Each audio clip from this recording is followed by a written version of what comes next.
There was little presumed mystery about the humans. First contact was made, some simple trades and exchanges, and little else. The Ukali were wary, but not afraid. The humans were dangerous pack hunters, while the Ukali were herd animals. Yet, the humans showed no hostility towards them. So they assumed they had simply civilized past their hunting instincts. That was until the lyrics showed up. The few humans that had been on Ukali hadn't even been military and yet fought with a ferocity that terrified both sides. The war that followed moved on and eventually ended in an unconditional surrender. What surprised the Ukali more than how the humans reacted to the attack was how they made peace after. A new state was created, one where the lyrics could govern themselves. The humans, after, went back to their friendly, peaceful selves. After that, there was a significant influx of trade, tourism, and immigration. Everyone wanted human friends around. Not just for protection, but because they always seemed up for anything they might need. A human mechanic could fix a town's water supply before the herds could convene a meeting to invite another herd with a member with the appropriate skills. That is what Sheriff Nidis kept reminding himself while reading the immigration papers. The human moving into his 3-herd town was a mechanic. He didn't even have any former occupations with the military. His new job title was another human thing he was still getting used to. Typically, older herd members tended to do better independently and wandered a bit to solve problems between the herds. It was a position of authority that the humans named for him. They did like putting names on things. In an effort to distract himself, Nidis got out of his pod and left the papers on the small desk. He had landed on the outskirts and shivered at the sight of the old forest 100 meters away. It was hardly safe, so he trotted up to the herd home. The humans started calling them barns before their diplomatic authority stopped them, calling it offensive. Nidis didn't think so when he looked up the word, but humans always seemed to go out of their way to avoid such things. Inside, he could see the family in distress. What appears to be the matter? Our herd has kin in the capital, across the forest. So we sent out a pod for a youngling to meet her cousins. The pod was returning, but it is not here, the mother replied. Nidis shifted on his hooves uncomfortably. Could it have returned to the capital? Gone in the wrong direction? No, cousin herd saw it fly over the forest towards us. Watched her leave. Came the chilling response. A pod carrying a child goes missing in the forest. There was nothing they could do. Nidis sat in her pod, where she was told to sit. The door was open, and she could only see trees around her, where she had landed. She wondered why her herd wasn't there to meet her. Maybe they were late. She figured she would need to wait a little while. The sheriff sat in his pod. He thought about flying it over the forest, but he wouldn't be able to see below him. And the tree covers would be too thick to find a landed pod, even if he could. If the child had wandered in, he could go to the edge and call for her. That would at least be something. But deep into the forest would be impossible. Dangerous predators lurked there. Even a whole herd wouldn't live long if it wandered in. If it even knew where to go. His eyes fell to the papers on his desk. Hunters were simply too dangerous for him. He imagined hundreds of humans roaming the forest in lieu of any notion of what actual predators there were. A thought crept into his wizened mind. Humans in the forest. His screen beeped at him and startled his thoughts. His alarm for when the human arrived had triggered it. He tapped a quick message for the human to come to him. As he waited, he considered what he might say. Nidis munched on the salad her grandmothers had made for her. She felt bad about not sharing it, but was hungry. It seemed to be taking her family a long time to pick her up. The human was smaller than Nidis, with fur on his head and face, yet compact with dangerous potential. Only the casual sway about his walk put him at ease. "Howdy, Sheriff. Something needs fixing already." The human gave a polite tip of his hat instead of a bone-crushing handshake. His friendly tone almost made one forget a human could be anything else. "A child is missing," the sheriff blurted out. He noticed the shift in the human's posture instantly. Where? The casual tone was gone, and it felt stone cold. We think the pod malfunctioned and landed in the forest. Nida Feng waved at the trees behind him. Does it have a locator beacon or remote control? The human asked, stern and concerned. No, he answered, suddenly realizing how useful that would be. Nothing like that. The human pinched the bridge of his nose and groaned before continuing. Do you not have a search and rescue team that can scan for the pod and go get them? Nobody goes into the forest, it's too dangerous. Even fighting herds stay away. Scanners are only on spaceships, aren't they? The human growled again as he pinched his nose. I need a name and picture of the child. Nida Feng brought the human into the barn and got one from the family. He used his device to capture the image and started working with it on their walk back. The human grabbed some things from his vehicle and started walking towards the forest. Stay here and let everyone know this is the right spot, the human called out. What do you mean? He asked, but got no response as the human started running into the forest. Nidis hopped off the seat and started to pace around the pod. Trees were everywhere. Sounds were all around her. She sighed and continued to wait. The sheriff was still standing confused well after the human disappeared into the forest. It wasn't until a noise behind him startled him that he turned around. It was a heavy human vehicle. A bus they called it, with 2 levels. They drove around the popular cities to show off all the sights to the human tourists. When it stopped, he could read on the screen that it was supposed to be showing the coastline stone formations, and they were far off the map. Human families poured out of the vehicle in a frenzy of activity.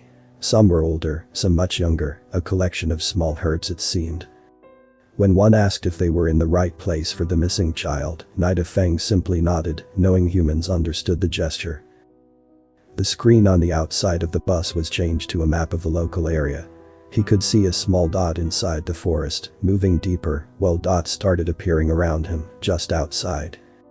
Humans began splitting off into groups of 2, while the youngest stayed behind. Older children were at the screen, talking to the groups and spreading them out. The humans didn't even complain, they just acted.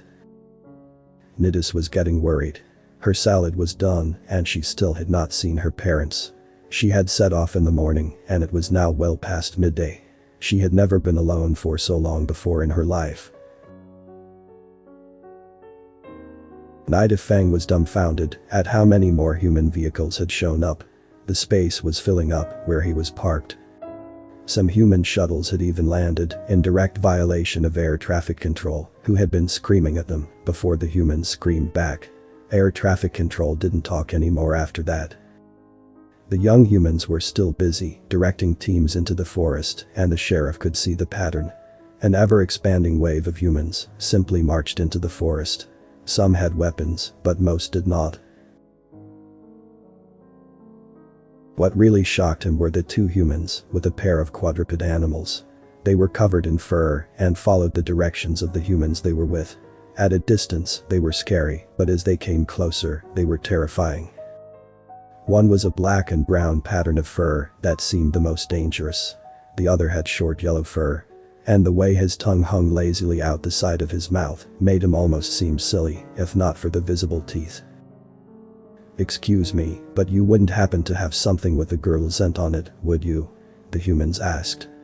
They smell better than we do, but they need to know what to look for. It was too late to back out now. The sheriff went to the herd and got some clothing that only she would have worn recently. The humans seemed happy with that and went off into the forest. He wondered why the humans hadn't reported seeing any predators yet, but wondered if they would even recognize them as such if their domestic animals looked as they did. Humans continued to arrive. Even the human embassy showed up. Actual human soldiers were being briefed by the children and joined the search, with only the diplomat staying behind to talk to the media who had arrived. It was an odd sensation for Nida Feng to see that as different as their 2 species were, they both had politicians who acted precisely alike. Nidis turned the lights on in the pod as it got dark. She was hungry again, but didn't have any more salad. Her belly grumbled and she was getting tired. Her mind wandered to when her herd took her to the human market and let her try a juice box. She was full of energy for days. It was forbidden shortly after by the herd. She had been rambunctious and had been made to see a doctor. Before he explained, it was a common side effect of human foods containing tremendous energy. She wanted another juice box now. All the sounds in the forest suddenly stopped. It was night. Humans were still arriving. Food was being flown out on drones to the humans on the search. Landing lights were set up in impromptu landing sites. Even an asteroid prospecting rig had landed, undoubtedly forfeiting whatever shares they would have been collecting. A ship that would have had to travel from an entirely different orbit had shown up. Nida Feng had wondered what kind of animals humans considered predators and did some searching. He regretted it instantly. Bears, tigers, lions, it was staggering to think of anything evolving to compete with them. Lesser to those were the wolves, and the humans turned them into the dogs they brought with them. Trying to comprehend how humans survived, he looked around.